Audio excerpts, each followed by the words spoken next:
да ги изработи, односно да не ги плаќаат тие, а за останатите ќе остане обврската тие да си ги изработат.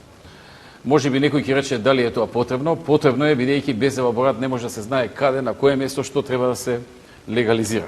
Но како и да е, со обзир на тоа дека многу луѓе немаат доволно информации околу овој процес, веќе донесовме одлука и малку пред да се прогласат избори, мислам на една од последните седници, парламентот го прифати предложениот закон од владата со кој што се пролонгираше доставувањето на овие елаборати до средината на следната 2015 година, до јуни 2015 година, а во делот на легализација на балкони до крајот на 2015 година. Што значи, рокот е продолжен, меѓутоа времето лета и не треба да оставате тоа да го направите во последниот рок. Треба секој граѓанин кој што сериозно размислува да го легализира својот имот, тоа да го направи што е можно побрзо и да го тргне тоа прашање од дневен ред, бидејќи по истекот на рокот нема да има таква можност за легализација. Значи, иако имаше подолг рок што беше даден на граѓаните, заради очигледни проблеми со кои се соочува граѓаните, кои од карактер на примање на доволно информации, кој од тоа што не знаеше каде и како треба да се упати за да биде направен елаборат, треба да се упати кај геодет. Се разбира, ги има низ Македонија многу приватни геодети кои што прават вакви елаборати. Другите работи се едноставни. Единствена вака некоја мала потешкотија беше изработката на елаборат. Другите работи ги има во законот, се поднесување на основни документи. Така што рокот, прашањето е дали рокот е пролонгиран? Да, рокот е пролонгиран, да бидам директен и конкретен, за легализација на дивоизградените објекти до јуни 2015, за легализација на балконите до крајот на 2015 година. Дали некој има нешто да додаде по ова прашање? Се надевам дека горе-доле одговори за најважните работи. Знаете дека легализацијата ја направивме да биде 1 евро од квадрат. Исто како и за дворните места, исто така и за легализацијата на дивоизградените објекти, значи една символична сума, за да може секој граѓанин да ја заврши оваа обврска, да тоа не му биде некој преголем товар. Одиме понатаму. Снежана Марковска, од Велес сум и сум примател на социјална помош. И јас и мојот сопруг сакам да прашам дали и оваа година ќе важи бесплатен одмор за деца од социјално ранливи фамилии. Има некои шпекулации дека проектот ќе прекине. Одговорот е, проектот нема да прекине, ќе важи и оваа година. Овој проект се покажа за многу солиден, интересот е голем и задоволството е големо кај дечињата и ние секоја година одвојуваме одредени средства за околу 3000 деца, да можат дел од нив да одат на летување, дел од нив на зимување. Во една бројка офатени се, да речеме, во овие 2 години од како е воведено 12 и 13 6000 деца. Се плаќаат 6 полни пансиони. Некои од нив одат на Пелистер, некои од нив одат на некои од крајбрежјата на езерата. Како и да е, едните и другите се многу задоволни. И оние што одат на зимување, и оние што одат на летување. И некои од нив прв пат одат. И се многу среќни заради тоа. Јас посетив дел од нив во Струга. Заедно и ручавме со голема група дечиња. Министрот за труд и социјала ги посети на повеќе локации и навистина не само интересот, туку и задоволството е огромно и тоа не охрабрува и не мотивира и понатаму да го продолжиме овој проект. Значи нема запирање на проектот продолжува. Само председателе да појасниме дека децата што се корисници на посебен додаток имаат и право на придружник за време на одморот, бидејќи нели имаат и таква потреба. И многу скоро Министерството за труд и социјална политика ќе го објави повикот за оваа година, така што ќе можат сите оние кои ги исполнуваат условите, односно припаѓаат на оваа категорија, да се пријават, така што Снежана нека внимава на тајмингот да се пријави на време и да има можност да го искористи ова. Да. Ако нема друг, да одиме понатаму. Драгана Каловска, дали се уште ќе важи отворениот повик за давање на стипендии за најдобрите светски универзитети и што точно покрива таа стипендија. Одговорот е да, овој проект не е поврзан со време, значи проектот е донесен да трае, се додека некој друг или некоја друга влада не донесе поинаква одлука. Се покрива практично се. Се покрива школарината, независно колку таа чини. Ако чини 50.000 евра, 50.000 евра годишно, ако чини 100.000 евра, 100.000 евра годишно, значи колку и да чини, се покрива во 100% износ, се покрива транспортот до таму и назад, се покрива сместувањето, бидејќи може да имате платена школарина, ама треба да спиете некаде, треба да живеете. Се покриваат практично сите трошоци, вклучувајќи го и осигурувањето во земјата во која што се престојува. И ова важи за оние граѓани на Македонија, нема старосна граница, нема никаква граница.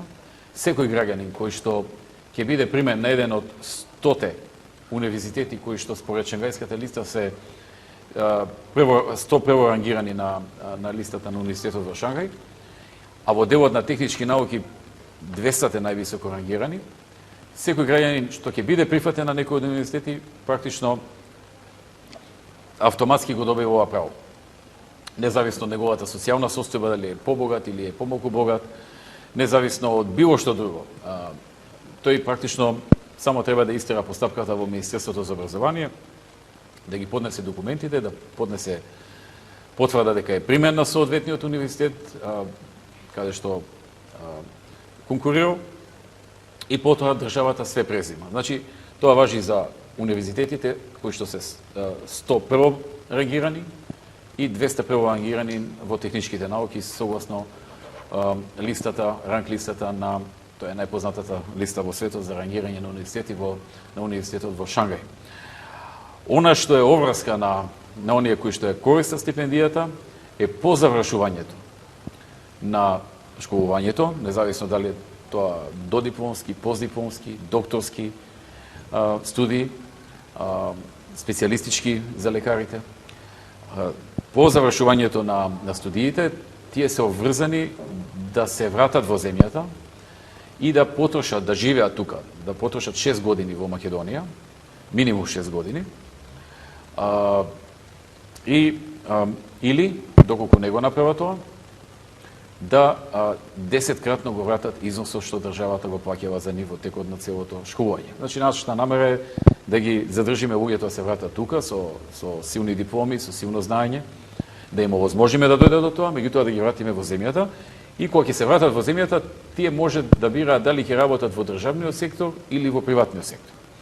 Ако одлучат да работат во државниот сектор, тоа е одлично, ќе помогнат на некое министерство или некоја управа или некоја агенција.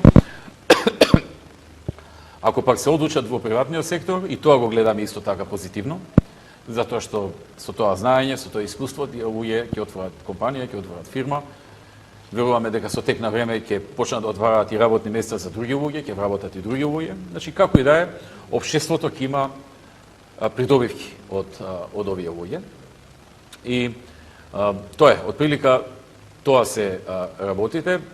Како поминуваат годините, 3 години до сега, откако се нуди оваа можност, бројот на студенти се зголемува и тоа ме радува. Беше на почетокот 3.14, втората година 25.6, третата, не знам, околу 3.7.8.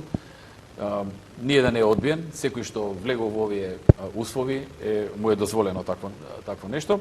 Има една специфична работа што е значена да ја знаат сите што размислуваат да аплицираат на оваа програма.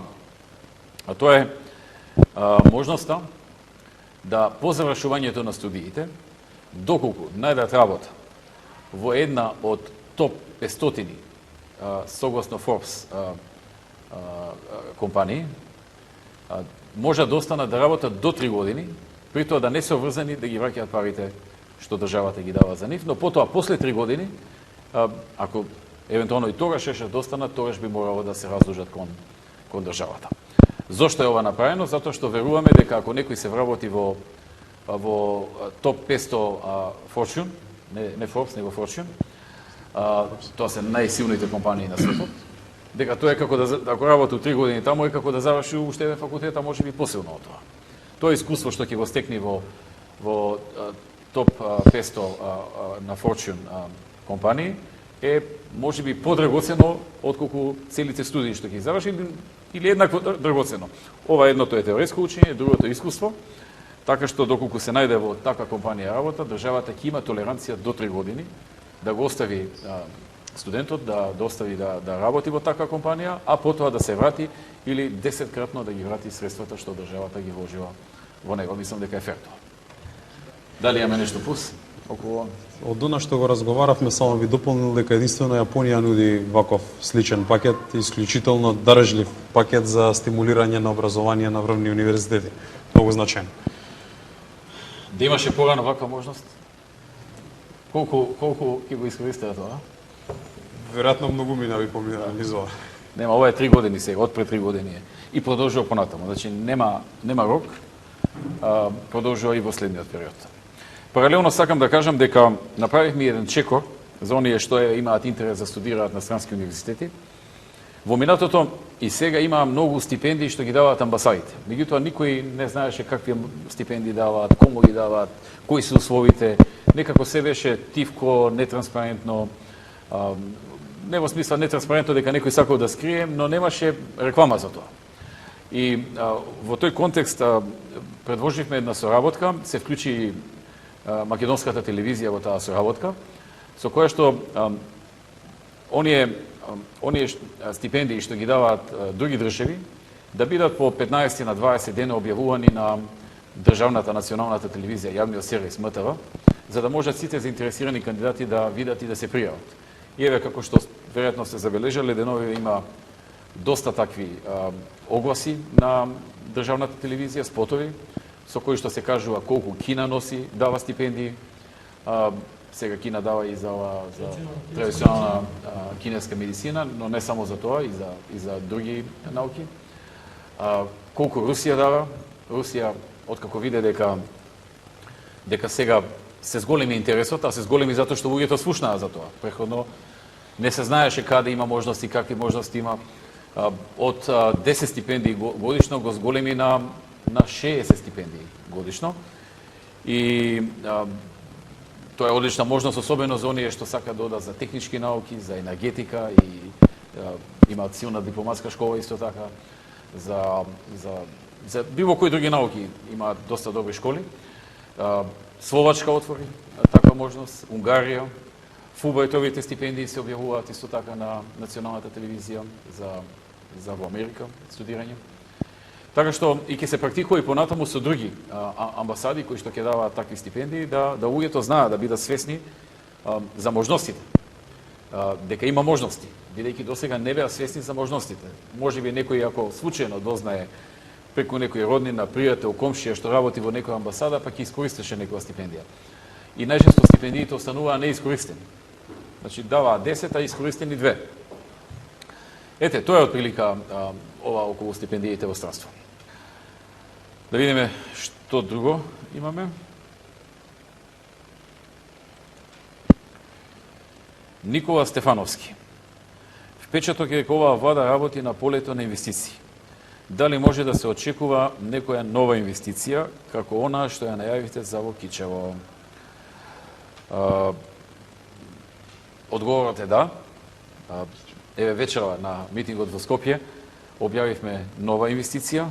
Тоа е компанијата Diatec, мултинационална компанија со седиште во Северна Италија, која што е голем производител на машини за печатарската индустрија.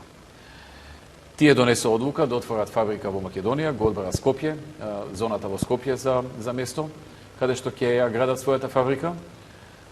Денеска тие го објавија истото и на својот вебсайт и нам ни дадоа согласност дека може да зборуваме за ова јавно. Ова е компанија која што долг период работевме со неа. Компанија во која што и на нашите роудшоа имавме контакти. Последен пат потпредседателот Владимир Пешевски и Виктор Мизо, кога беа на роудшоу во Северна Италија, ги направија едни од последните директни лични контакти со компанијата. И конечно, по долги подготовки и по долги разговори, оваа компанија ја донесе конечната одлука, ја одбра Македонија, има повеќе земји во варијанта, значи мереа каде им е најдобро по сите параметри и на крајот излезе дека во Македонија најмногу им одговара да го направат тоа. Тие ни го беа кажале тоа уште пред известен период, меѓутоа не беа подготвени да го објават за јавноста и нормално ние одејќи по тие принципи на деловниот свет дека само компанијата е таа која што може да се објави својата наредна инвестиција, не претендиравме тоа да го објавиме, односно името на фирмата да го објавиме, се додека не ја добиеме согласност од нив. Денеска ми беше соопштено дека веќе таа согласност ја има, дека самата компанија објавила на својата веб страна и дека можеме и ние за тоа отворено да зборуваме, спомнувајќи го името на компанијата. Планираат да вработат 200 луѓе директно и плюс има доста индиректни вработувања и една нова дејност во Македонија, можност за нови специјалисти во таа област, во изработка на машини за печатарската индустрија. Така што тоа е одлично. Покрај ова, како што знаете, пред отприлика 10 дена најавив нова инвестиција во Струга Охрид, тука некаде ќе биде. Точната локација се уште не е одредена, но и во кој град да биде ќе се вработуваат луѓе од двата града на позната компанија од автомобилската индустрија, која засега нема донесено, нема одобрено да го објавиме незиното име, иако не информираше дека одлуката им е конечна, но датумот кога тие ќе го објават тоа останува на нив. И таму ќе дојде исто така до голем број на вработувања, 800 вработувања. Има и други, има многу со кои што сме во директни разговори. Овој нов начин на привлекување на инвестиции што го применивме со доаѓањето на владата на ВМРО ДПМН навистина дава добри резултати. Јас се сеќавам дека во почетните години трпевме доста критика од опозицијата и дел од медиумите, кои што велеа дека џабе трошиме пари, дека непотребно се ангажирани министри без ресор кои што се фокусирани само на инвеститори. Се сеќавам Веле Самак и сите други што за ова беа ангажирани, беа под еден жесток притисок на јавноста, но времето ги демантираше сите оние кои што беа дел од таа група што не напаѓаа по ова прашање, затоа што голем број на фабрики се отворија, голем број на фабрики донесоа одлуки и со огромен број на фабрики сме во финални преговори.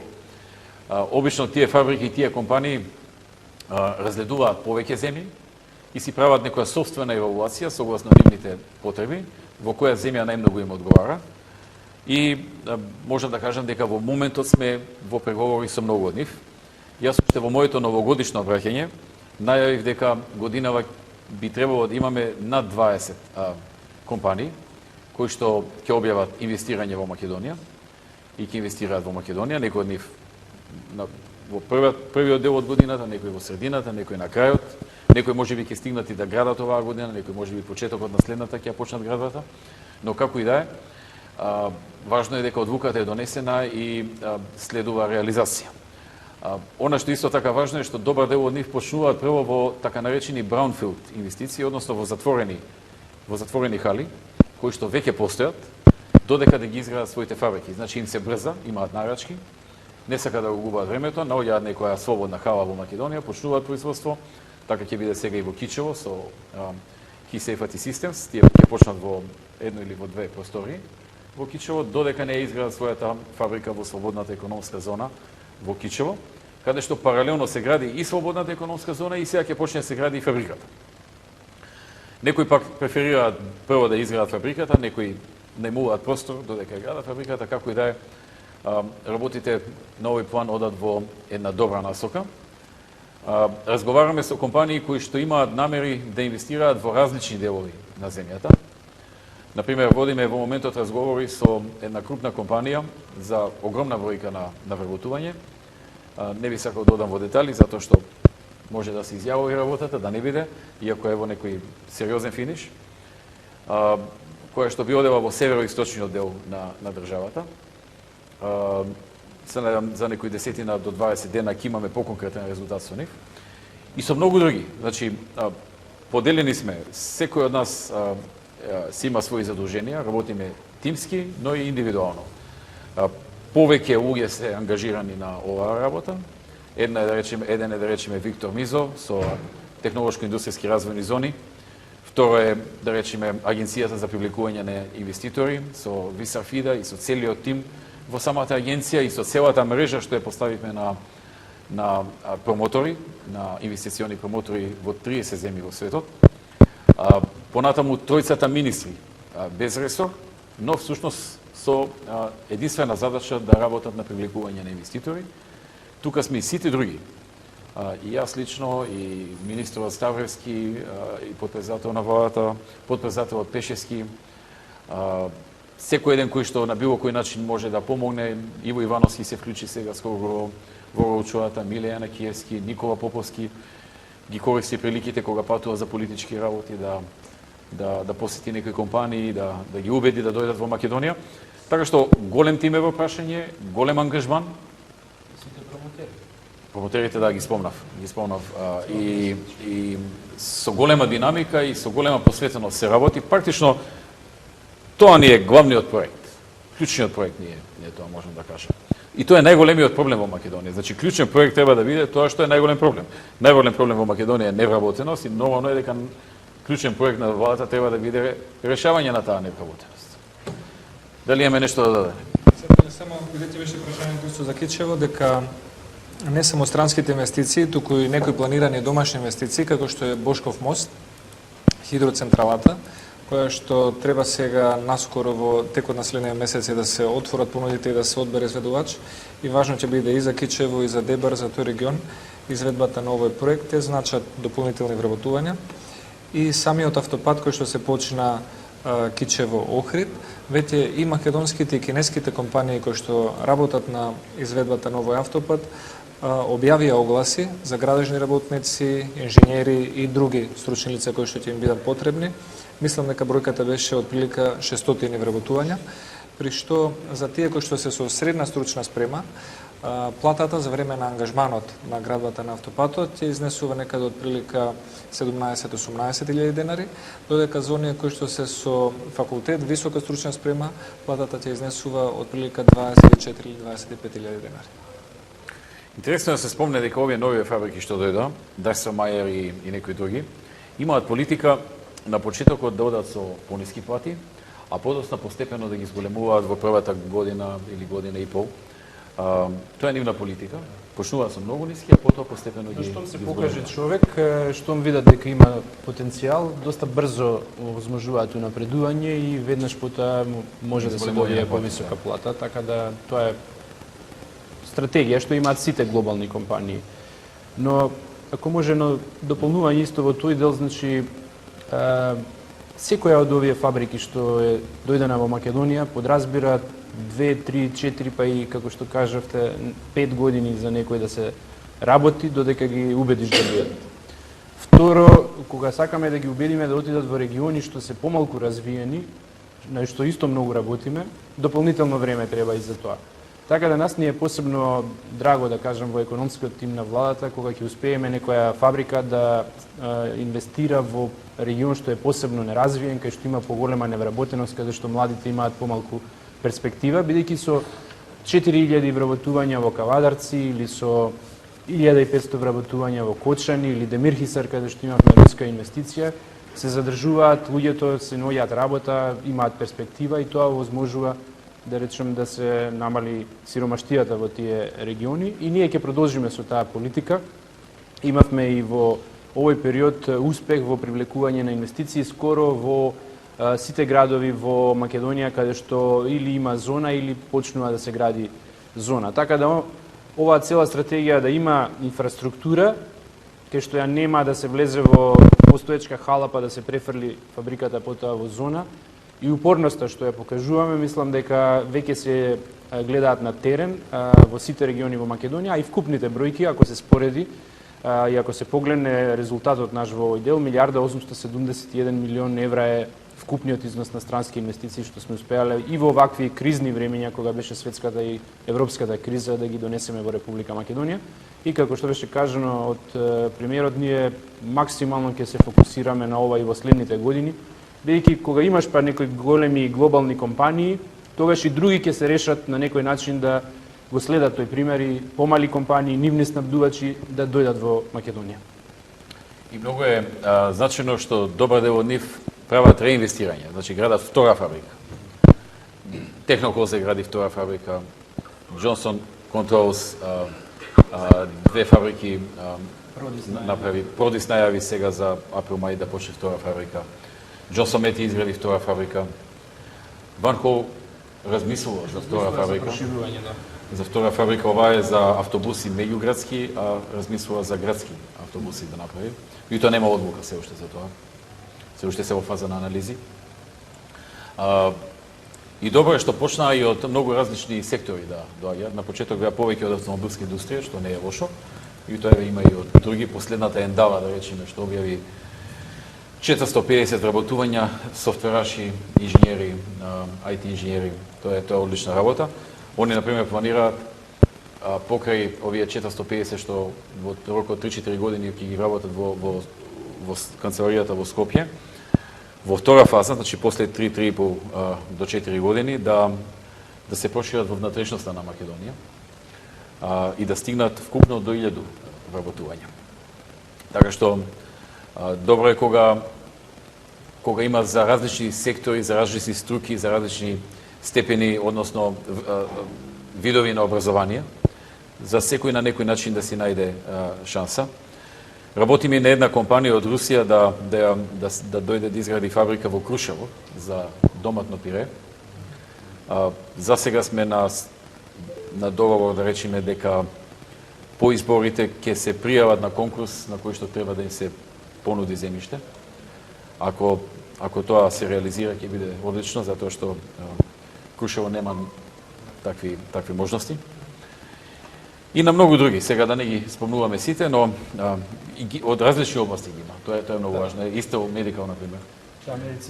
Медицинска опрема. Антура во Кочани. Антура, да. Менсам. Така. Дојдеме понатаму, ако нема уште некој да се вклучи. Маријан Костадинов.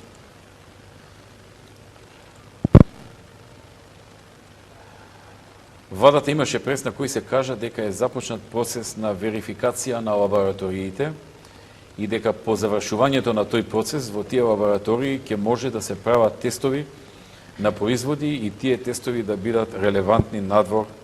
Дали е тоа точно? Значи, ова верификација веројатно се мисли на акредитација. Да, точно е. Имаме акционен план за сите лаборатории што може да им се направи акредитација, да им биде завршена таа акредитација.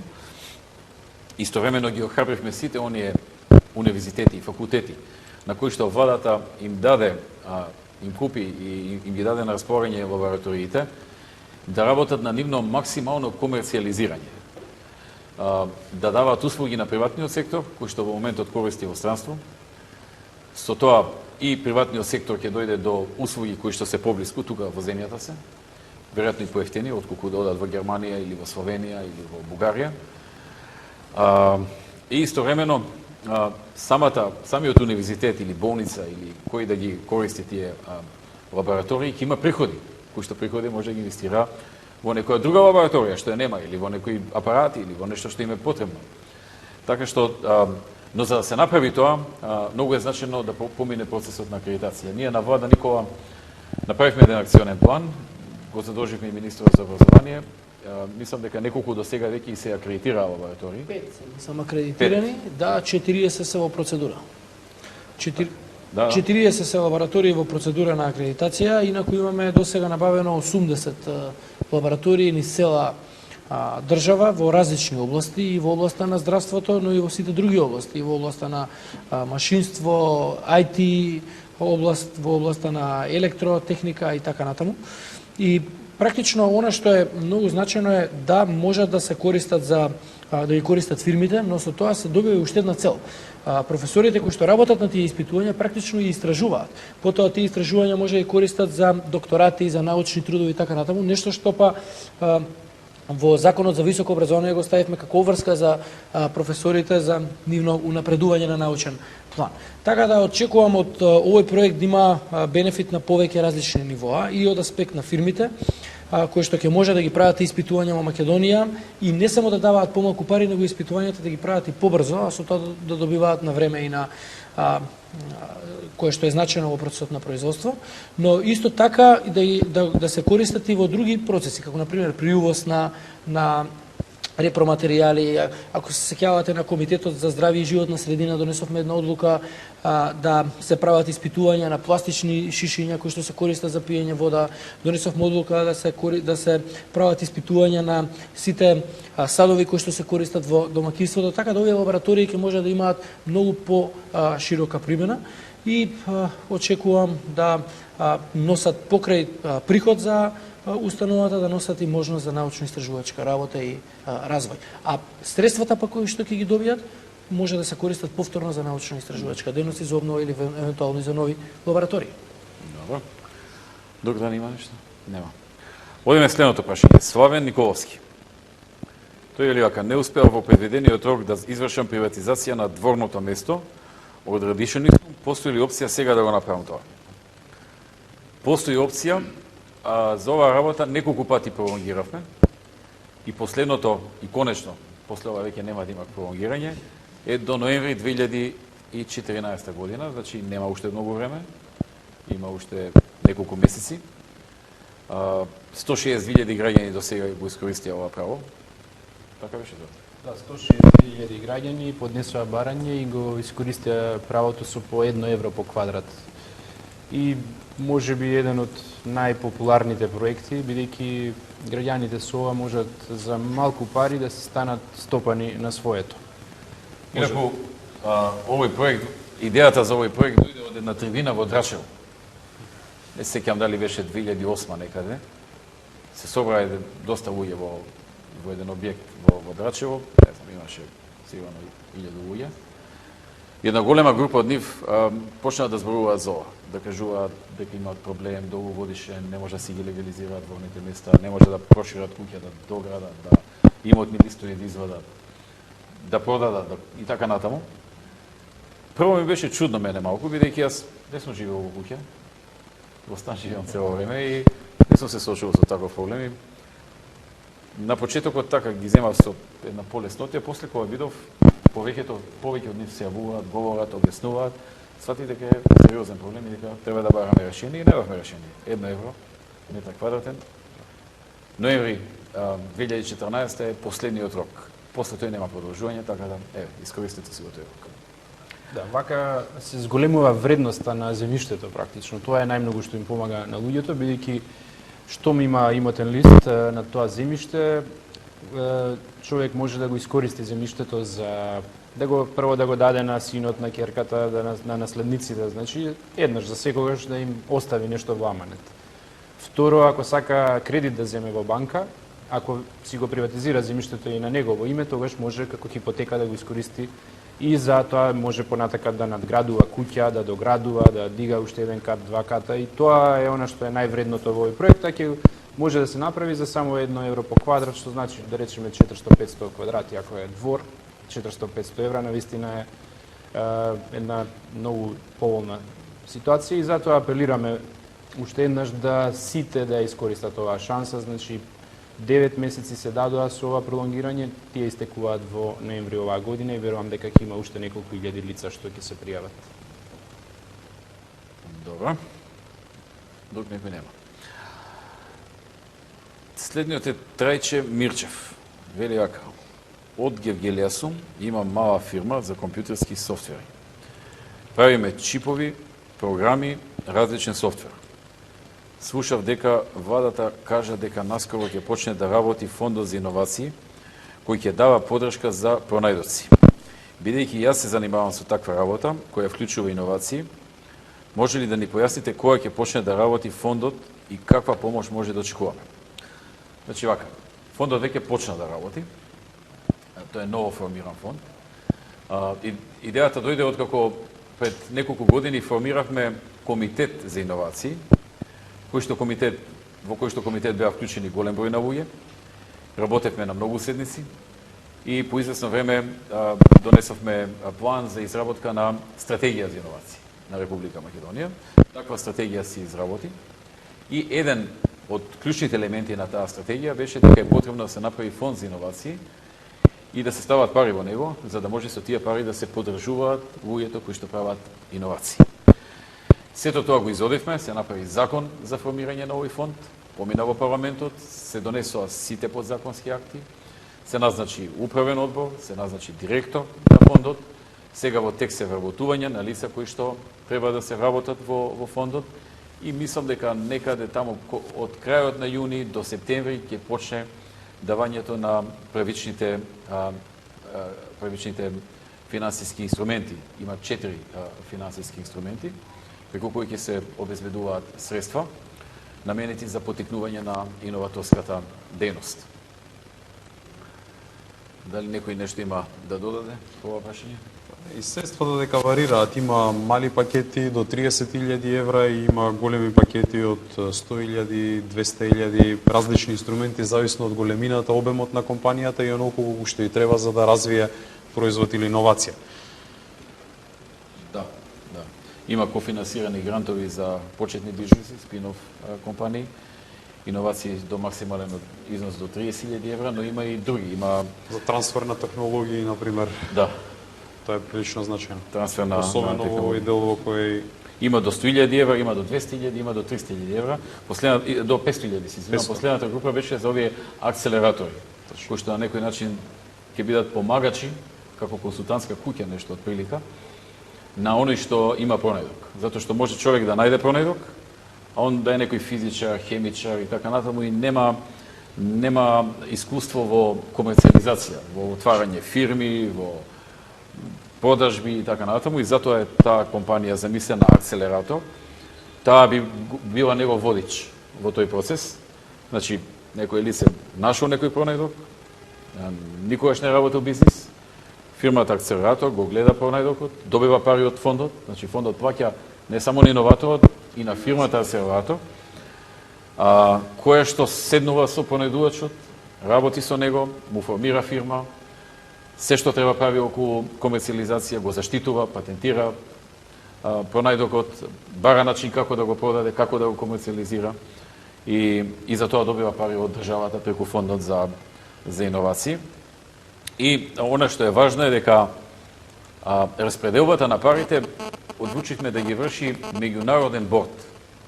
Со обзир дека сме мала држава и дека ако во бордот влезат луѓе од оваа држава, може да има сомневања. Тој се знае со овој, комшија е кај оној, заедно учеле со не знам кого, роднини, пријатели и слично, и затоа се одлучивме да секоја година или секоја втора, не се сеќавам, се бира меѓународен борд на успешни, познати, докажани личности со високи перформанси од различни земји од светот, не случајни личности, значи има критериуми кои може да влезе од друга држава, кои што 2 пати годишно доаѓаат во Македонија, седат неколку дена, ги читаат сите апликации, оценуваат која апликација заслужува да добие подршка од државата и заменуваат. Ги носат одлуките и заменуваат. И секоја втора или секоја трета година ги менуваме тие личности, за па да не дојде тие да се запознаат многу со многу во Македонија, па да почнеме да го имаме оној проблем за кој што пред малку зборував дека се плашиме да не ни се случи. Уште една информација за Трајче, пошто е компјутерџија, има компјутерска фирма. Првата можност исто така во странство да се отиде со ваква идеја, со иновација во тој дел, ќе биде со новиот проект на владата во новата програма за 8 компании годишно да отидат во Силиконска долина, таму каде што има најголем број иновации. Владата потпиша меморандум за разбирање со Nest GSV, тоа е бизнис акселератор што е сместен во Пало Алто во Силиконската долина и навистина се исклучително квалитетни, имаат вакви договори со уште 15 на држави и ние потпишавме со нив меморандум со кој што ќе може 8 македонски компании годишно преку фондот за иновации да бидат финансирани за престојот таму, да поминат месец и пол до 2 во тој бизнис акселератор и истите овие работи што беа претходно кажани, таму да ги доразвијат идеите, да ги комерцијализираат продуктите и да развијат нетворк, се разбира, што е битно. Така да во срцето на Силиконската долина, таму каде што е најдобро, таму ќе ги пратиме ваквите македонски компании. Инаку, за оваа работа не си дозволуваме било какво импровизирање.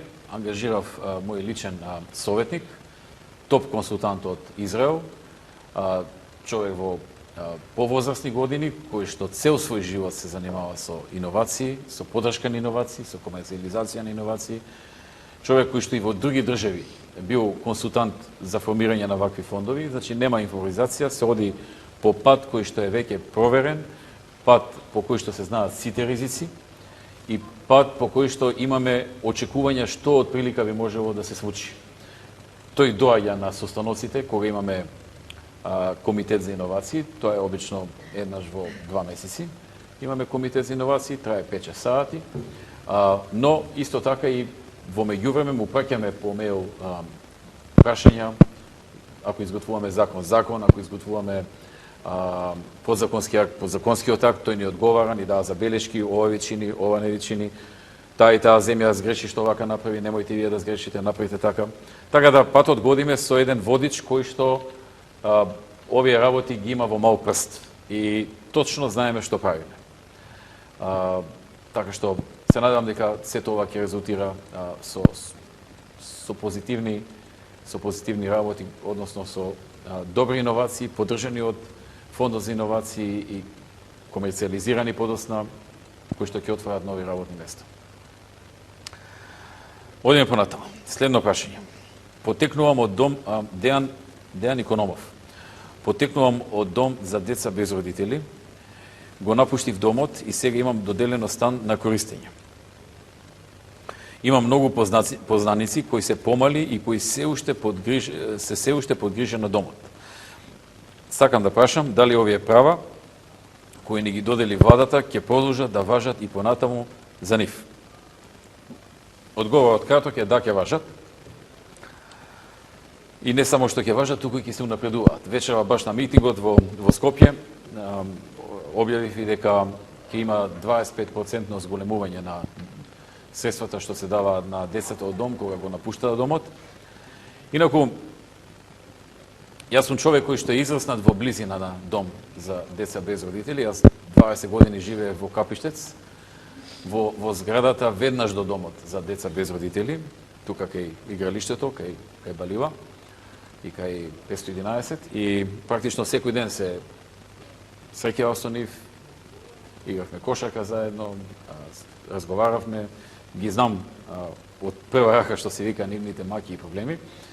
И тоа ми олесна подосна кога станав премиер, точно знаев што треба да им се помогне. Знаев дека кога ќе излезат од дом, во тоа време пред 7 години се оставаа на милост и немилост на самите нив, без стан, без работа, без пари. Им даваа некои 200-300 евра. Со 200-300 евра не може да се живее многу долго. Затоа направивме крупни промени во законите. Прво, тие 200-300 евра ги направивме 3000 евра. Тие 3000 евра сега ќе се зголемат за 20% во наредниот мандат. Значи, кога ќе излезат, не добиваат 200-300 евра, добиваат 3000 евра. Пак е тоа некоја сума што за почеток може да му помогне на некој млад човек. Второ, во тоа време, јас кога им бев комшија, дали еден или двајца од децата студира. Немаше мотивација да студира, нема услови добри. Воведовме закон со кој што им се дава можност на секој што ќе сака да студира, да добива 18.000 денари, подосна тоа го покачивме на 24.000 денари парична помош месечно, додека ги земаат година за година испитите, и да живеат под кирија, додека не си го решат стамбеното прашање, се додека студираат за додипломски, за постдипломски и ако сакаат и за докторат. Цело време имаат 24.000 денари месечно помош од државата. Ако го немаат решено стамбеното прашање, ако го имаат решено, износот е 9.000, односно со покачувањето е 12.000 денари, и тоа понатаму исто така ќе се покачува, за да можат да имаат каква таква подкрепа, додека студираат, да имаат средства за живот. И драстично порасна и бројот на деца во дом за деца без родители кои што сега студираат, имаат мотивација да студираат. И една од основните работи е што доделивме голем број на станови, еве и тука мислам дека е спомнато во вашето прашање тоа. Знам во еден наврат доделивме 101 стан, но и во други наврати доделуваме. Точната бројка сега на памет не ја знам, веројатно е доста поголема, на 130. Ние во комисијата за стамбени прашања ги разгледуваме. И ќе продолжиме и понатаму, како што се градат овие станови за социјално ранливи групи, ќе продолжиме да доделуваме станови за деца без родители. И најважната мерка, е што донесовме закон и одлука на владата секоја година да се вработуваат деца од дом без родители во државниот и јавниот сектор. Програмата ја нарековме Д10. Како дојде до името, дојде Д од деца, а 10 е што некоја информација имаше министерот за труд и социјала дека годишно од дом за деца без родители излегуваат околу 10 деца.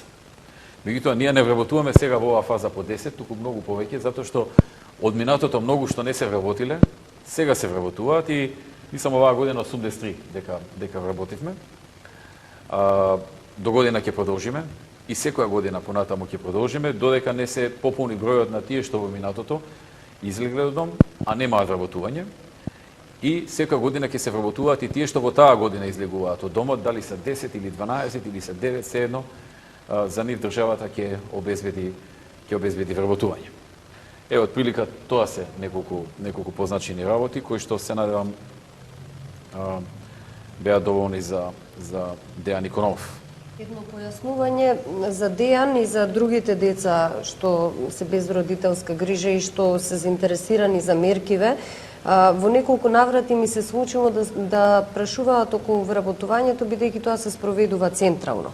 Меѓутоа, се води сметка за афинитетот и нели соодветната наобразба на децата, централно се спроведува заради подобра контрола на благовремено завршување на процесот. Значи, Министерството за труд и социјална политика распишува оглас, децата се вработуваат и потоа зависно од образованието, нивните способности, афинитети за понатамошна кариера се превземаат во други државни институции.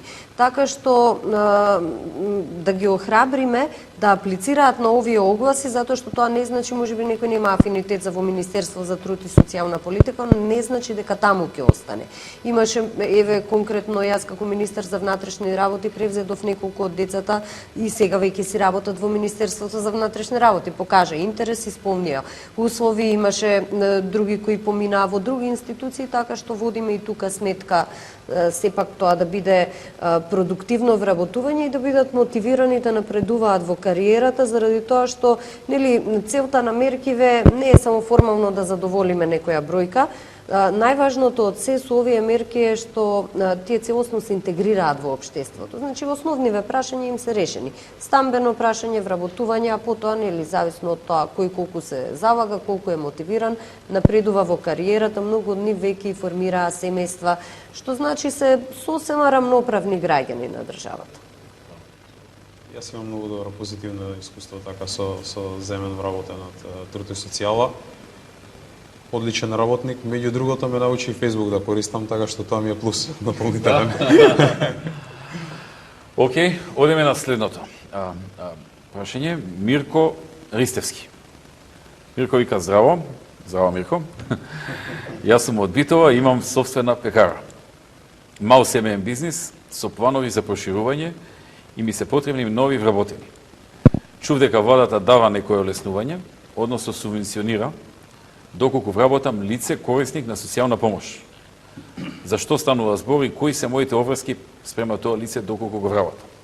Точно е ова, мислам дека од пред неколку месеци воведено.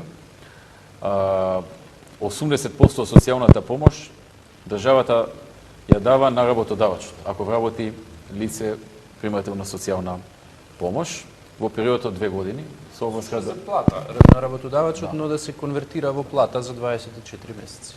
Да, точно. Значи, логиката тука е подобро да ги дадеме парите на работодавачот и лицето да работи, отколку да му се дава социјална помош и да седи дома. Плюс и се прави мала заштеда за државата од 20%, лицето стекнува работни навики Но работодавачот има Искуство. обврска уште 2 години да го... Да, работодавач, значи ако вие имате мала пекара, вие можете да вработите, Мирко, можете да вработите вакво лице. 80% од неговата социјална помош што досега се прима, ќе ви се даде вас да му го дадете како дел од платата или како плата, зависно колку ќе оплаќате, веројатно дел од платата. Така, 2 години и ќе треба да го задржите потоа уште 2. Во спротивно, ако не го задржите, ќе треба да ги вратите средствата што ви ги дава државата.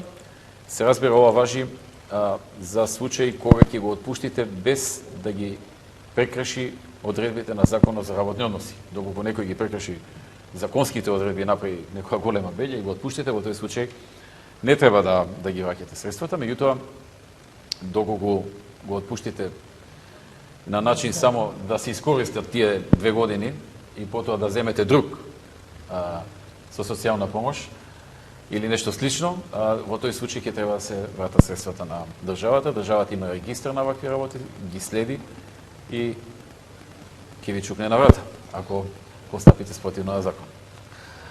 Некој друг дали има? Нема. Александар Трајановски вели вака: како студент од внатрешноста ме интересира дали ќе се реновира Гоце Делчев. Предпоставам на ова студентскиот дом Гоце Делчев. Јас сум сместен во тој студентски дом и знам дека генерации наназад со децении таму не е вложено ништо. Бидејќи најавивте некаква реконструкција, кога се планира да започне? Зора, ние донесовме заклучок на влада за ова, да почне проектот да се прави. Да. И во 3 фази мислам ќе го правиме, така? Во 3 фази со тоа што првично проектната документација да се изготви, меѓутоа се работи за темелна реконструкција. Значи целосно и буџетски тоа ќе биде целосно обезбедено. Зошто во 3 или 4, не се сеќавам фази, блок по блок? За да може, затоа што ако се реновира целиот одеднаш, огромна бројка на студенти ќе останат без простор. И преголема е бројката што ќе се истисне од домот и ќе треба да бара друго решение, затоа блок по блок за 2-3 години ќе се изреновира темелно целиот студентски дом. Председател, ако може само одлично искуство, бидејќи имам живеено во студентскиот дом Стив Наумов, во студентскиот дом Гоце Делчев и во студентскиот дом Пелагонија. Во сите три? Студирав, па тоа беше тоа студентско време. Во студентскиот дом Стив Наумов живее во бараките, така наречени тогаш катанга, според условите за живот. И навистина беа многу ниски условите за живот. Драго ми е што во изминати неколку години успеавме да обновиме 8 павилјони за живење на студентите и што се обновени и реновирани 2 темашки згради, кои што исто беа во прилично лоша состојба. Мислам дека студентскиот дом Пелагонија, бидејќи претходно беше на некој начин хотел, задоволува одредени услови, подобри од претходно Стив Наумов. И студентскиот дом Гоце Делчев, кога живеев како абсолвент на правниот факултет, таму воопшто откако бил изграден студентскиот дом, мислам дека немаше дополнителна интервенција, обновување или било какви подобрување на условите, така што овој зафат со средства на Министерството за образование и од државниот буџет, мислам дека ќе биде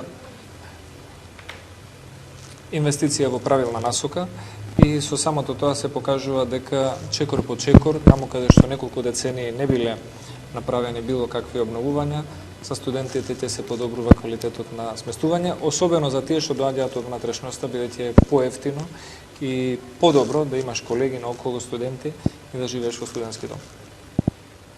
Да, значи, ние кога ја носевме одлуката на влада, исто така побаравме максимално брзо да се подготви проектната документација, бидејќи е сериозен проект за целосна реконструкција на домот и веднаш штом се создадат законски условија, тоа е со завршувањето на изборниот циклус, ќе може да се објави јавен оглас за компанија која што ќе подготви проектната документација, а штом се заврши таа фаза, ќе почне и огласот, ќе се објави огласот за градба. Така да, со оглед на овие околности, веројатно може да се очекува некаде до крајот на година овие постапки да се привршат и да се колку месеци по 2 е огласот тендерот за Па проект, прилика 2 потоа месеци веројатно- бидејќи ќе биде Веројатно покрупна. проектот да се прави едно 3 месеци, веројатно. Така? Да, ќе треба. Тоа се 5 месеци и 2 месеци потоа тендер за градба, за изведба. Тоа се 7 месеци. Сега е четврти месец.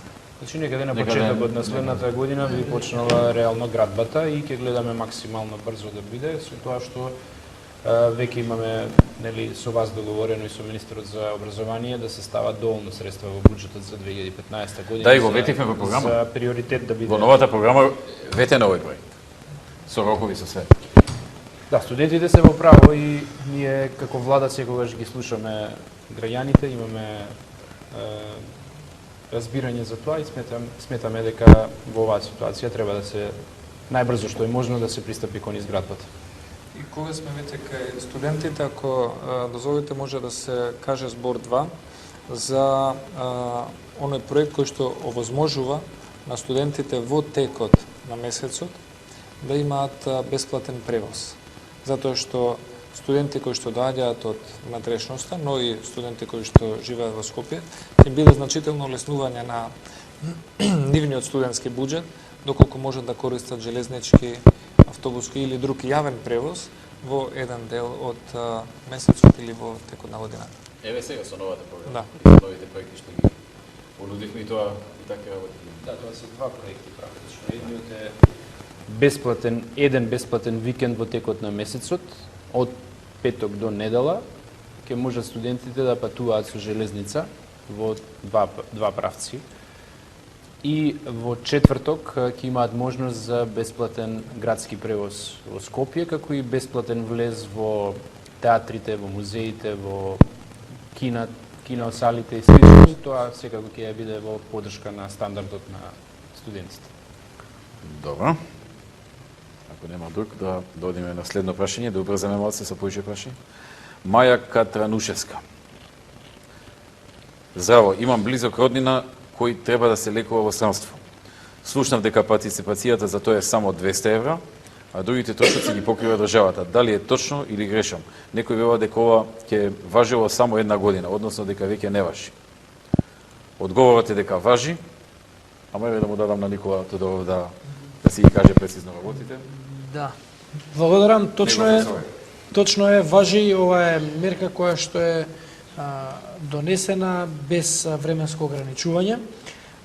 Донесена од 1.1.2013, стапена на сила цела година во 2013 имаше ваква можност, беа обезбедени 150, вклучено договор и со болници во странство, но и со приватни болници во Македонија. И за сите оние методи кои што не се работат во Македонија, за кои што е потребно лекување во странство, наместо како што беше претходно, пациентите да имаат обврска да плаќаат 20% од сумата, тоа некогаш беше 5, 10, 20, 50.000 евра, зависи колку чини лекувањето, сега ќе треба да плаќаат само 200 евра.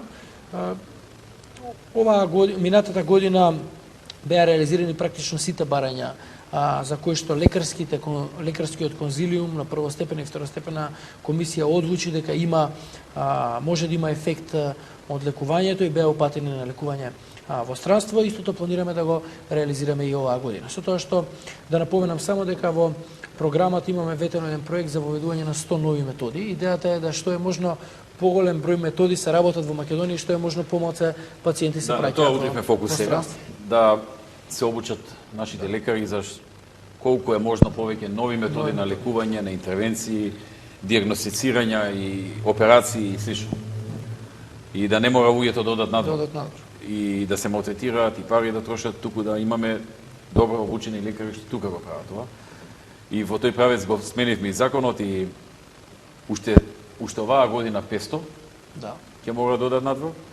Од следната година 1000 лекари и медицински персонал ќе се испраќаат на обуки во странски болници. Ние во меѓувреме постојано зголемуваме мрежата на болници со кои што соработуваме за оваа намена. И ќе биде обврска на министерот за здравство да обезбеди вакви обуки. Мислам дека нема да му биде претешко, бидејќи веќе имаме 46 болници со кои што склучивме соработка, договори за соработка, меморандуми за соработка. веќе се разработи таа мрежа, а како минува времето, така ќе го зголемуваме тој број. И враќањето на лекарот или на другиот, сестрата или некој друг од медицинскиот персонал ќе значи една додадена вредност, човек со додадена вредност што се враќа и ја применува во нашата земја. Дури има и казни за министрот, ако не обезбеди 1000 обуки годишно, високи казни, така беше? 11.000 евра, така 15.000 евра, може би е казен министрот доколку не обезбеди минимум 1000 обуки годишно. Меѓутоа па има и обврски за самите лекари, имено тие со новиот закон што се донесе исто пред изборите, се должни во 5 годишен или во 6 годишен, како беше? Во 5. Зависи колку трае обуката, до 5 години, да. Не, во 5 годишен период да се најмалку 6 месеци на обука во странство. Да, тоа е другиот закон. Во 5 или во 6, во 5 мислам. Во 5 и во 6 зависи. Во секој дали 5 работат на години, клиника. секој лекар најмалку 6 месеци мора да е на обука во странство. Мислам дека имаше и дополнителна обука за некои категории, се не може да сетам точно. Трошоците за обуката идат комплетно од програма на Министерство за здравство. Минатата година 60 милиони денари исплатила државата по овој основ за едукација на доктори 1 милион евра. 1 милион евра, 60 милиони. За нивен престој и едукација во странство. Престој едукација во странство. Сега некаде со некои болници успеваме да договараме ништо да не се плати. Дури понекогаш тие ни даваат нивни простори каде што се сместени. Како во Нимберг, например. Во Нимберг, Да. мислам и уште на некој место имаше таква можност, или по некоја символична соба ни ги даваат собите. Имаат во самиот кампус, што е, да речеме, универзитетската клиника, има, да речеме, 100-200 соби, што ги користат некоја за студенти, некоја за вакви гости. И со некои изјаснувавме бесплатно ни даваат, со некои за символична сума. Некаде мора да се плати, секаде е различно, од болница до болница, од универзитетска клиника до универзитетска клиника е различно и гледаме секаде да стигнеме и секаде да ги покриеме трошоците. Целта ни е за неколку години Македонија да има најдобро обучени доктори. За 5-6 години од сега, да речеме, да имаме, споредено со регионот Југоисточна Европа, да имаме најдобро обучени доктори, сестри и друг медицински персонал. А исто така, тука е значајно да се каже што оние што не го познаваат англискиот јазик или некои од другите светски јазици ги праќаме во понапредните центри во околните држави каде што имаме слични, да речеме, јазици. Каде што нема такви Ljubljana, Софија, Загреб, Београд, некаде и така. Така што ете и они да одат напред. Значи, иако не знаат англиски, германски или француски, да шпански на пример или некои од светските јазици, руски, да имаат можност да сепак да отидат напред. А сега почнавме и со Во овие држави, ама не во било која болница, во најнапредната. Во Софија одат во Токуда. Да. Во Загреб одат во Ребро. Во Љубљана исто во државната Клинички центар во Љубљана. клинички центар, да. Јас познавам две медицински сестри по, да речем, со поголем стаж, кои што работат во болницата во Кличево на рентген оделение. Едната е македонка, другата е албанка, кои што еве веќе трета недела се на дообука, усовршување во болницата во Нови Сад. Да. И задоволни се многу од самиот престој, ги знам бите тие ќе се наши гласачи и имаме одредена комуникација, но се сепак прилично задоволни од тоа што после долго време за прв пат се на стручно довршување во средина која што е понапредна во тој дел од Кичевската болница. Да, тоа порано било привилегија на определена категорија, сега е обврска за сите. Многу различно, но и многу добро. Различна филозофија. Размислување имаме, да. И Добро, да одиме понатаму. Илчо Давидков. Здраво, јас живеам во Радовиш. Еден од недостатоците за нас, младите, во Радовиш е немањето на кино. Има простор, односно Центар за култура, но нема проектор. Дали се планира некаков проект во таа насока? Одговорот е да. Владата започна еден ваков проект. До сега беше реализиран проект за обновување на опремата за прикажување на филмови како киносали во 14 центри за култура низ Македонија. Набавивме опрема, таа опрема ја распределивме во тие 14 центри на култура. И реализацијата на овој проект имаше и многу придобивки од секаков аспект. Луѓето во помалите градови за прв пат добија можност да имаат кино. Сега преку различни извори планираме да се продолжи овој проект и за други градови. предизвика интерес кај граѓаните и во други градови. И се надевам дека ќе стигне и во Радовиш. Да, Радовиш е планиран заедно со Ресен, Тробишти и Кратово, ми се чини во новата програма. Уште Ресен, Пробишти и Кратово се ставени, така? да, и Радовиш. Да. Граѓанинот што прашува, исто мислам дека и Радовиш ще стане. Да. Одеме на следно прашање. Ристе Тасев. Здраво, живеам под Кирија, имам плац и сум заинтересиран за изградба на куќа преку проектот Купи куќа, купи стан. Дали уште важи овој проект? Под кои услови може да се обезбедат средства? Важи проектот, а условите сега се подобруваат. Вечерата го објавивме на митингот во Скопје. Го има во програмата на ВМРО ДПМН. Ви препорачувам да ја видите или на интернет. Мислам дека веќе е објавена. Планот беше вечера да биде објавена на интернет. Би требало веќе да е објавена. Од утре ќе почне да се дели во голем број на примероци, на многу луѓе. Веројатно ќе имаме инсертирано во весник, иако тоа нема да биде едноставна работа, пошто е 390 страни. Обратно ќе треба. Весникот ќе го инсертираат во програмата, да. Се подобруваат значително условите за добивање на ваков кредит и на вакви поголности. Зоран, во твоето министерство се води ова, ако може да ги кажеш деталите. Се намалува каматната стапка за Купи куќа, купи стан. Претходно првите 3 години беше 4,99%, сега ќе биде 3,95%. Значи за 1% поен се намалува каматната стапка. А исто и за четвртата и петтата година, претходно беше 5,5%, сега ќе биде 4,4%. Да подсетам само и доколку не е информиран Ристе, во 2013 година ние и претходно ги дополнивме, ги подобривме условите за Купи куќа, купи стан во делот за куќа. Значи го зголемивме субвенционирањето на куќи на 75% од учеството или од ратата. Значи ако сакате куќа да градите и треба да земете кредит од банка, државата ги плаќа 75% од ратата во првите 5 години. И на тој начин дава поголема подршка отколку порано кога беше 50%. Субвенциите се неповратни, исто така тоа е измена што на барање на граѓаните ја воведовме по 10-та година.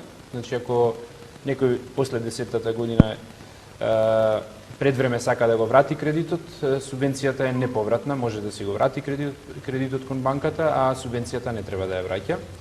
И овозможивме да се зголеми прагот на вкупниот приход во семејството што може да го користи овој проект. 1300 евра е сега прагот, ако се двајца во брак, можат вкупни приходи да имаат 2 плати, да речеме, или дополнителни некои приходи од максимум до 1300 евра и може да учествуваат, да аплицираат во овој проект. Истовремено имаше лица што наследиле половина или помалку од половина имот.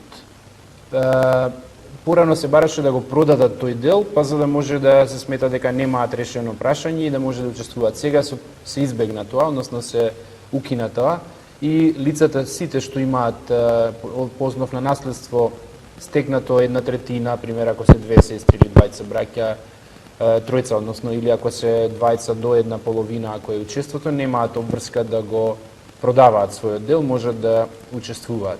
Се на се тоа се работите што ги поправивме, ги подобривме, ги направивме покорисни да бидат за граѓаните и апелирам до лицето што се интересира, до Ристе, значи да се јави во една од 10 банки преку кои што се работи овој проект или во Министерството за финансии, па ние ќе му помогнеме. Некој друг дали има новатина? Нема.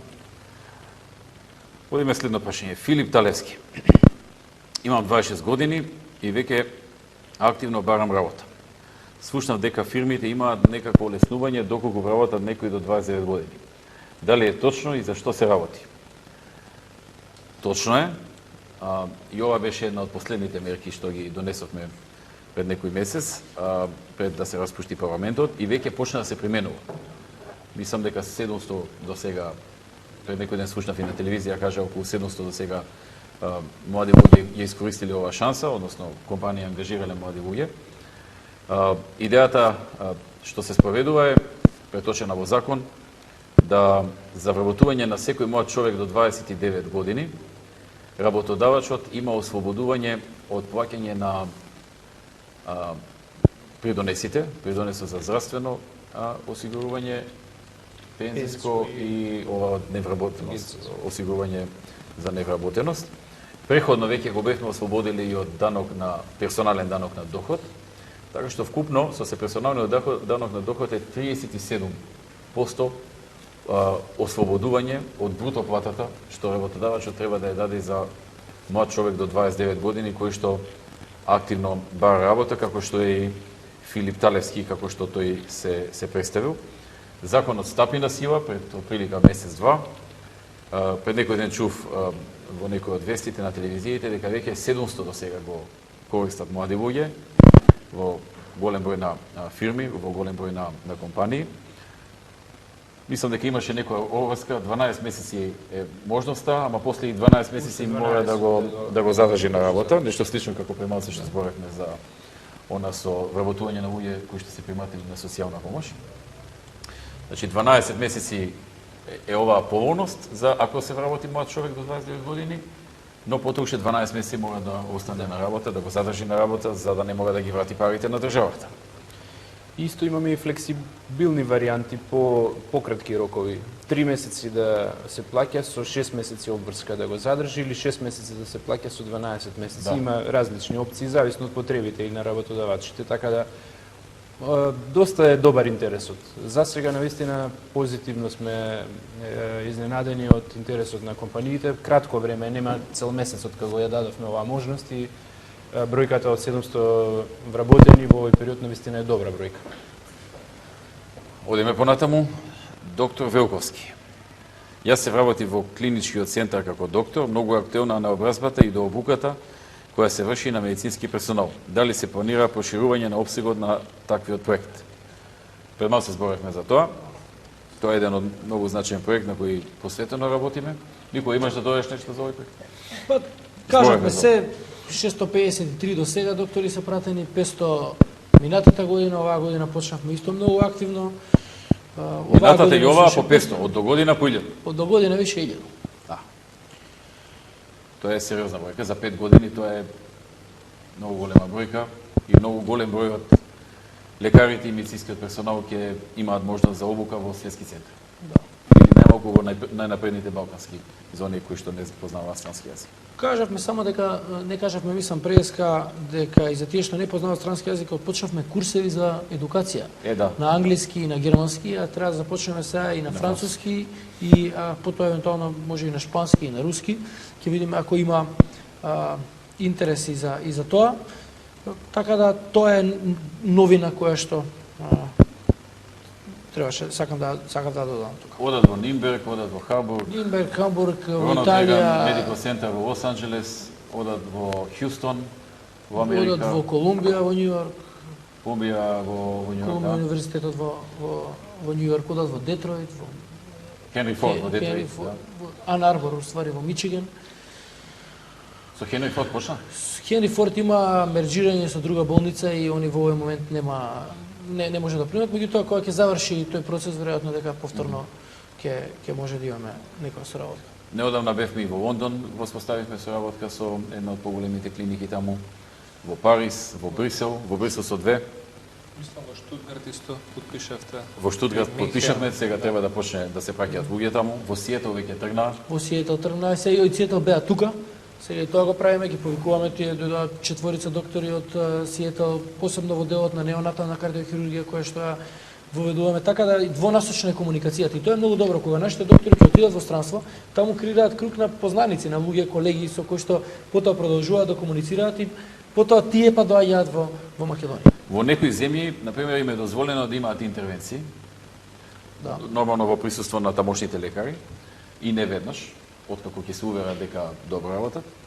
Во некои па не дозволуваат законите, например во Америка не дозволуваат, но затоа после доаѓаат од таму тимови да интервенциите што нашите лекари гледале како се прават таму, ги прават нашите лекари кај нас под надзор на американски лекари, например. Или германски, или зависи со кого. Во Германија некаде дозволуваат, некаде не дозволуваат. Претежно дозволува. Претежно дозволува. Претежно дозволуваат во Германија, во Турција, во Австрија и така натаму. Нормално зависно од типот на интервенцијата и наобразбата претходна на докторот. Нормално е тоа проценка на тимото таму. Радко Пречев. Јас сум од Струмица. Струмица и Струмичко е земјоделски крај. Овде цел крај живее од субвенции. Многу често се збори за субвенциите. Знам дека владата ги зголемува секоја година. Не сум информиран, но дали ќе се продолжи со субвенции и дали се планира зголемување во наредниот период, како е предвидено со програмата. Радко вечера објавивме програмата на Скопскиот митинг, ја има веќе на интернет, секоја година по 150 милиони евра субвенции, 4 години тоа се вкупно 600 милиони евра, историски највисоко субвенционирање во Македонија до сега, немало повисоко. Ете, тоа е вака краткиот одговор. Зоран, да немаш нешто да додадеш? Само една реченица, пошто е од Струмица, да информирам исто дека ќе се градат и многу хидросистеми. Во програмата ги имаме наброено сите хидросистеми, што е значајно за сите региони кај што има потреба од земјиште, земјоделско земјиште да се наводнува. Во Струмичко Маркова река е ставен во програмата и ќе биде реализиран во следниот период. Добро. Добро е за земјоделие се прочита програмата, има многу добри проекти. Многу добри. Антонио, нешто сакаш? Јас сакам само да споменам и веројатно Зоран Старовски тоа може и да даде одредено надополнување. Има интерес како и во Струмица, така и во другите краишта, во Долнине, например, делот Пелагонија, Демирхисар, делот Крушево, кои што се занимаваат со тутунот како култура. Оваа тема со едно подпрашање како оди почитувањето страна фирмите на она што беше замолено и платено како препорака до нив за одредени квоти во согласно со тоа колку произвел еден тутунопроизводител оваа година да му се потпише случај договор за одредено намалување од 5 или 10% за следната година.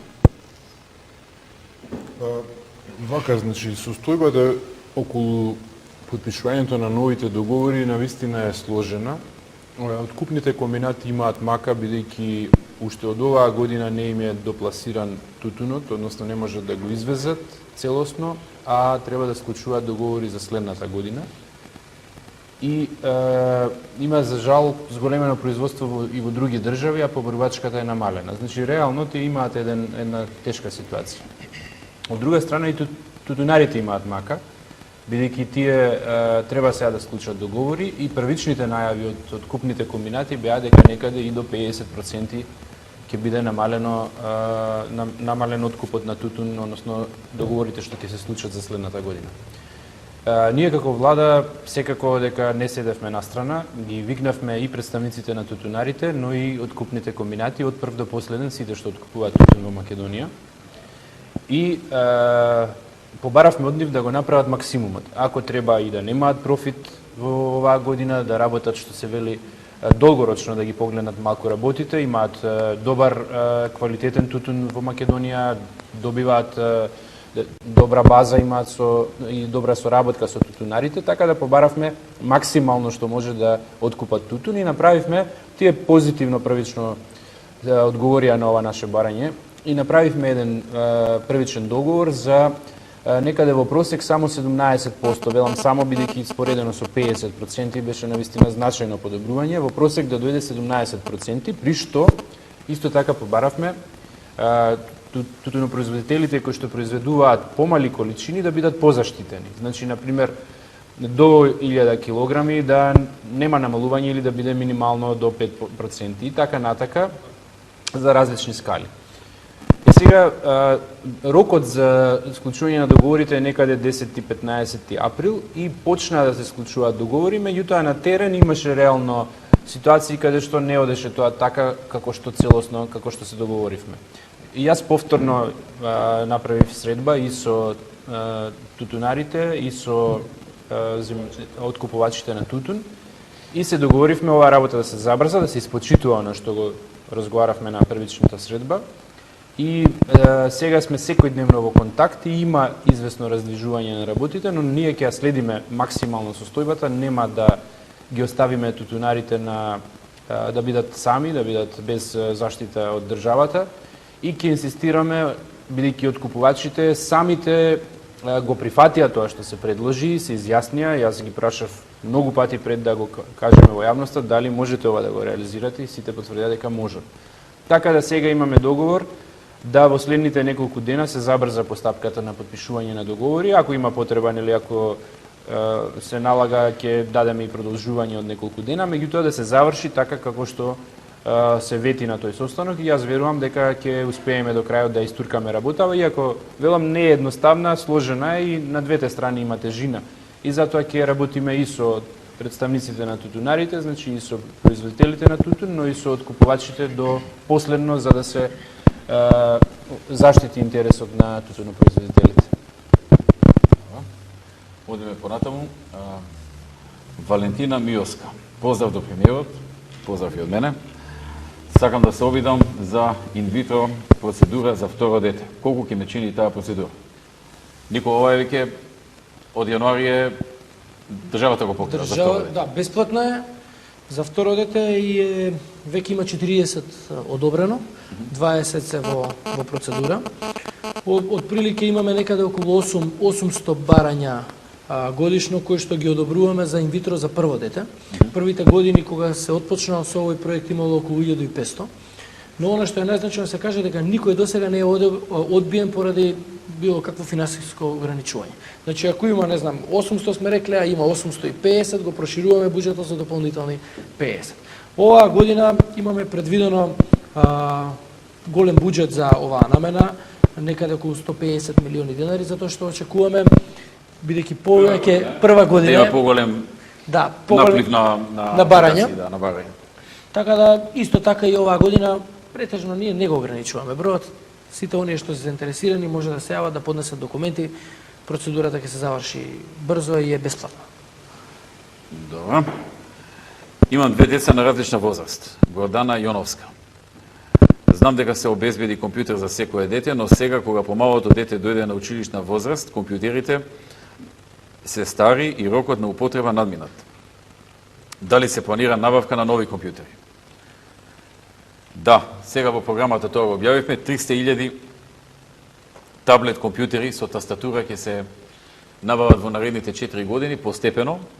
Во првата година, во 2015, мислам дека беше прво за средните училишта, потоа во 2016 од 6 до 9 или од 5 до 9 и потоа за од прво до 5. Така се набавува и кога се купува. Прво се купија за средно и тие се најстари. И сега тие први ќе се заменат.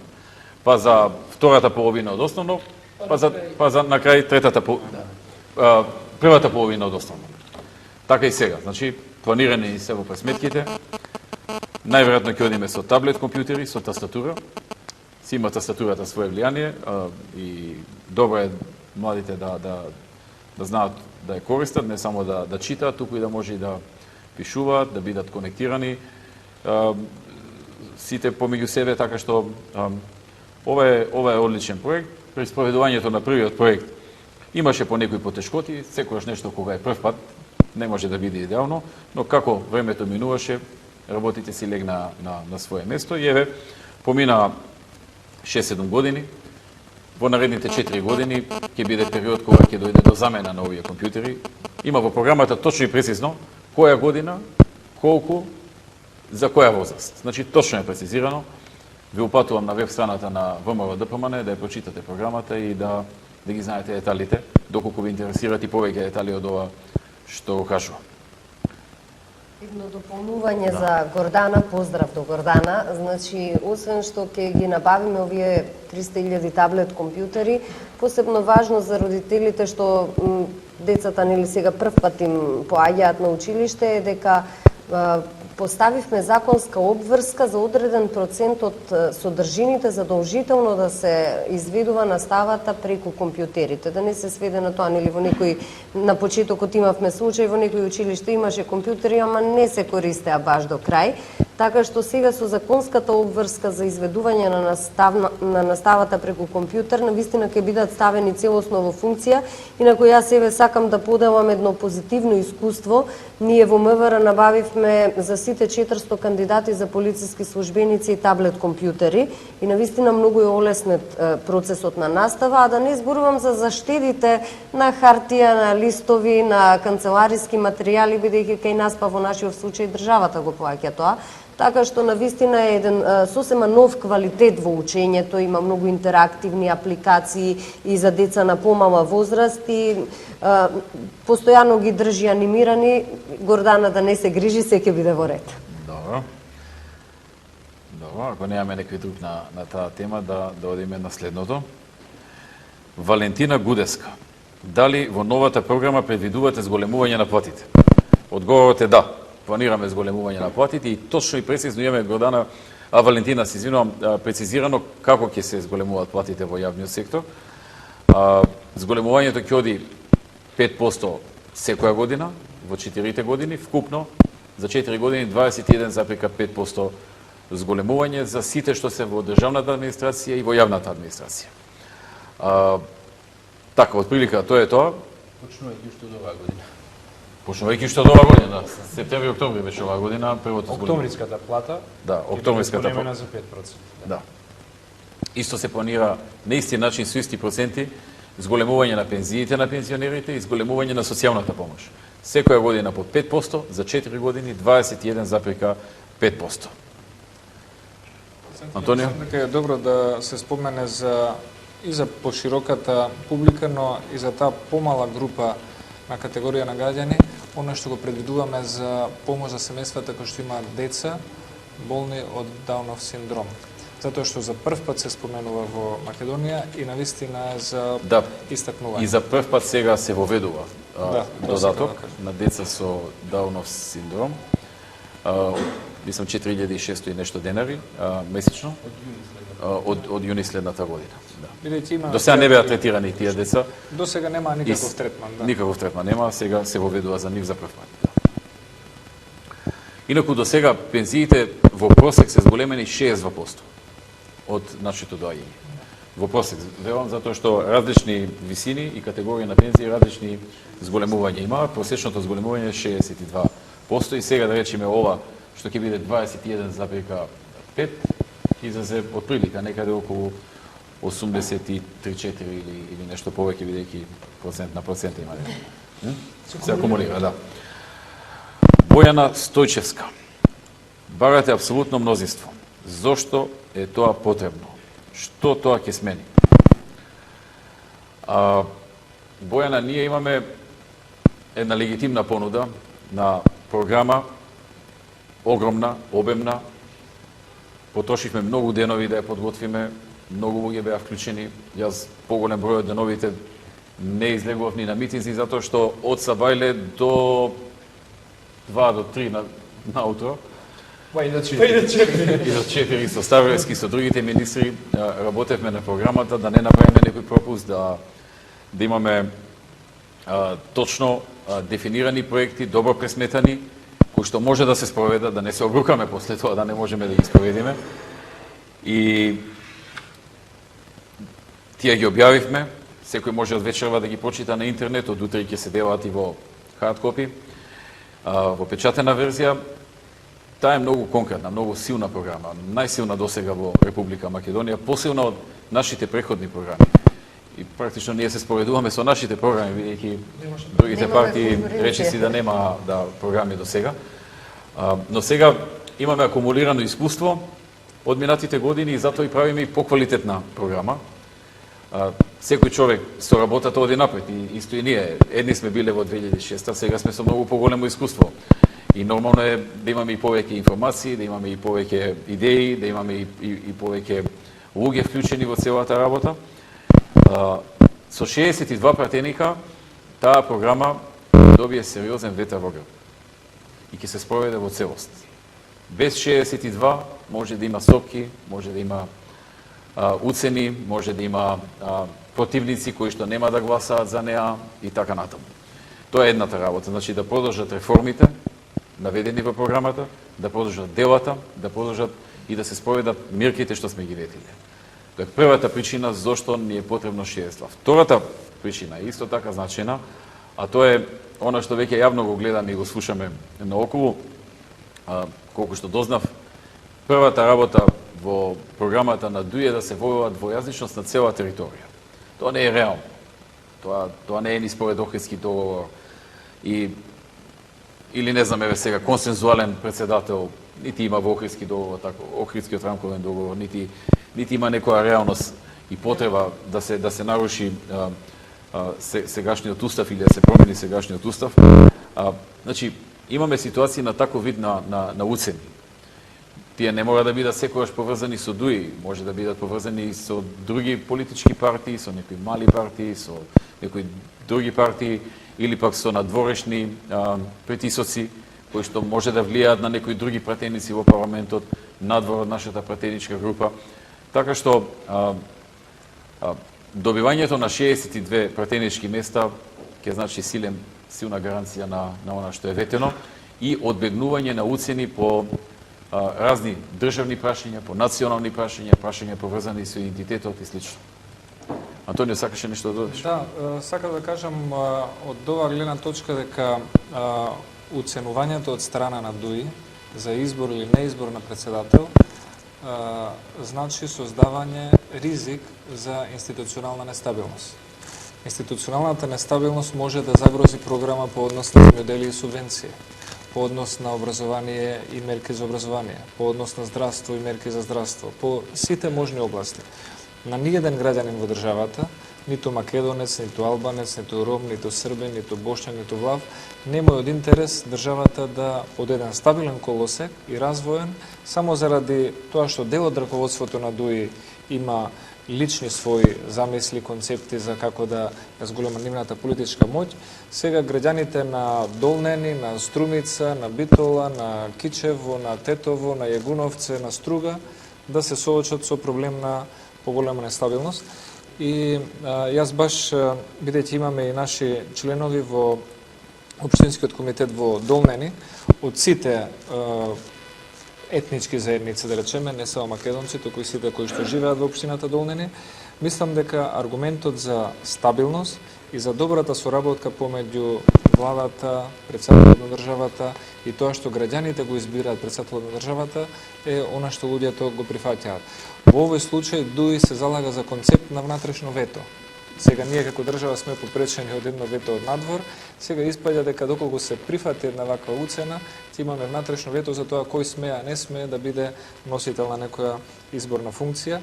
И кога би имале 62 пратеници, тогаш ќе имаме стабилна влада и продолжување на овој курс. Оние муабети што СДСМ ако нема што да каже, ги пушта дека тоа биле штимани податоци, тоа не е точно. Значи, ММФ во свој извештај нема да објави штиман податок. Таа праќа мисија во сите земји, не само во Македонија, ги проверуваат податоците, нивни експерти, прават нови анализи, нови пресметки, нови проверки и потоа ги прифаќаат. Втора разлика, зашто има разлика? Пензиите. За време на СДСМ пензиите или стагнираат или опаѓаат.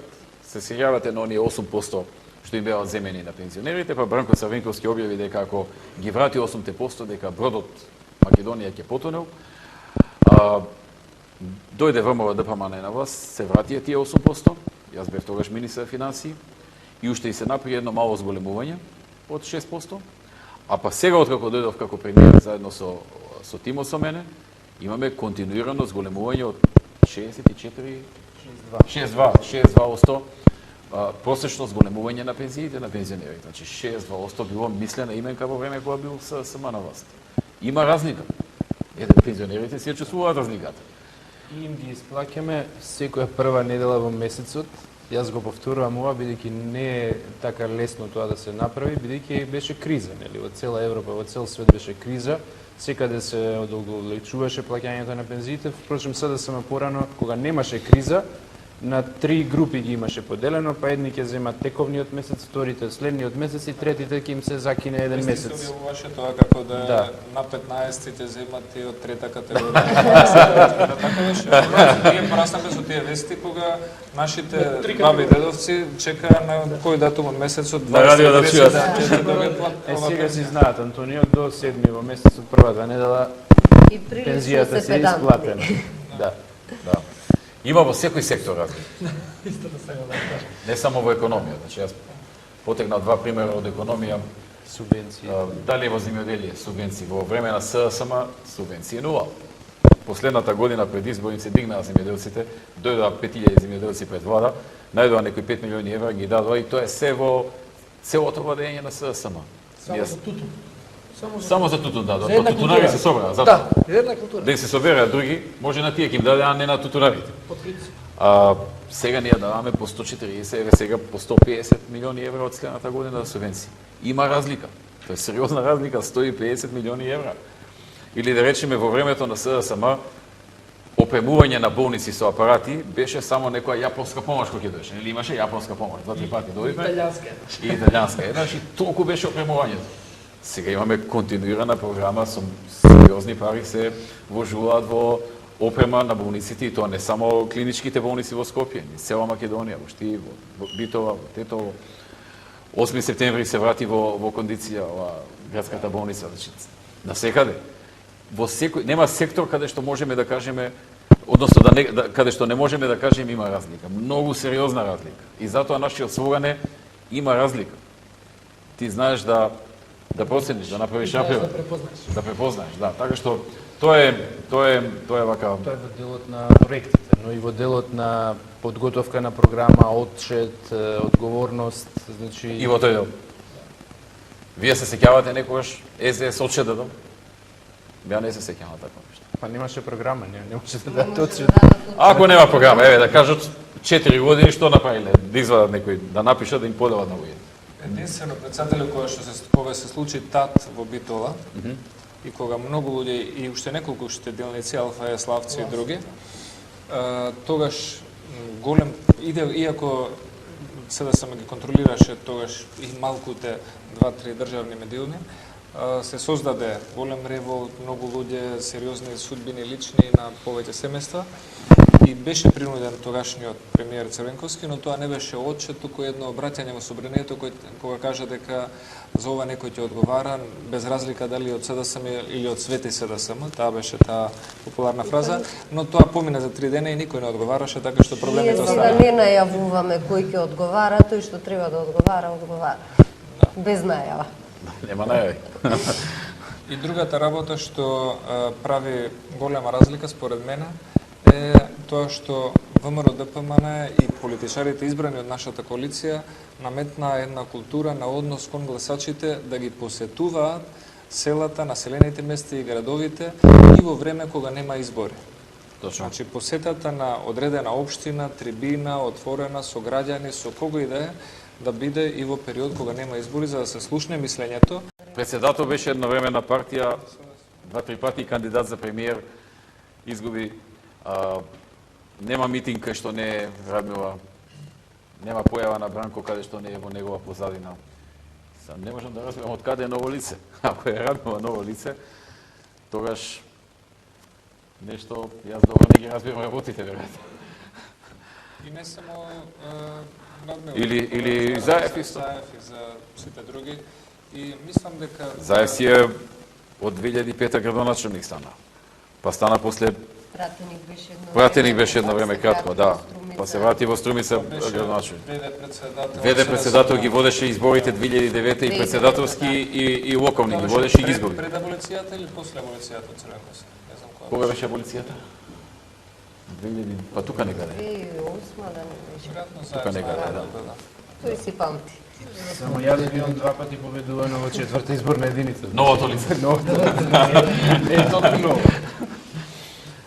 Добро. Или Стево Даненов. На секоја слика е Добранко слика. Нема Советник. ништо ново, советник. Председател на ДИК. И во време на... Во ДИК, кога имаше спорна ситуација со зборите, на чело беше Стево. Бранко кога носеше одлуки за кои Фактичево, за цела Македонија сега се уште не може да се помири со фактичката состојба, десна рака советник Стево, односно Стевчо тогаш, сега Стево. Или Шилегов е нов носител, председател на второстепена по јавни набавки, више не можеме да ги изброиме тендерите што ги доделувало така. Те нови лица, значи, Те нови по нови зајаве, да. лица. И вечен губитни. И еден се Нема никој од нас на маса што го нема победено. И еден се што СДСМ предложил јавно, и тоа беше во Македонското собрание, да се скратат платите и пензии. Да, негова беше идејата, проблемите со европската должничка криза да ги решаваме со намалување на платите и на пензиите. Тоа всушност го правеа многу држави. И он веројатно слушнал некаде во некоја држава дека ги намалиле платите и пензиите и ајде ќе нас сама успеаме некако да поминеме и без. Да превршуваме во 1:35. А уште едно прашање доста за денеска. Лилијана Ашковска. Актуелно беше вработувањето на нови кадри во МВР. До каде е постапката?